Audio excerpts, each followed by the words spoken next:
ไก่อบหม้อไก่อบพางได้เลยเอาตอนนั้นทีมงานเปิดว่าไก่อบหม้อมันไก่อบปิด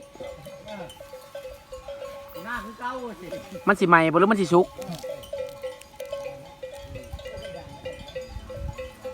เอาอยู่ให้อยู่หน้ากูเก่าแหละร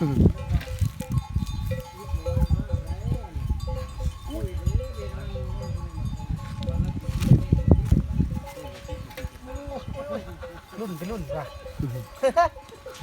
ไรหันไหนจับมาบ้านมึงดังกูแล้วจะพามึงไปดังนะที่มึงละพ่อมึงนะ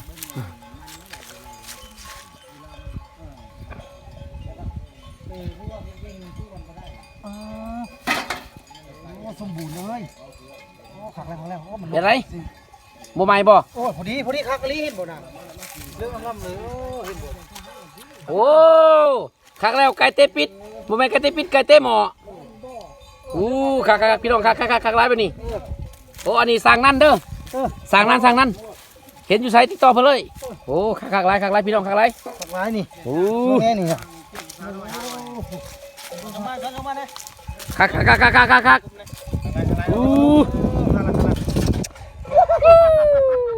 ชุกครั้งชุกมันล่มนะโอ้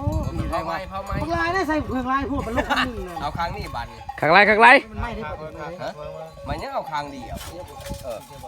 นี่เขานี่สู้นี่มันชุกนะครั้งนี้นะโอ้สุกแล้วลองดูสุกเลยจวดร้อยแล้วผ่านแล้ว พวกอีกคนนึงนี่ขับได้น่าเอาครั้งนี้นั่น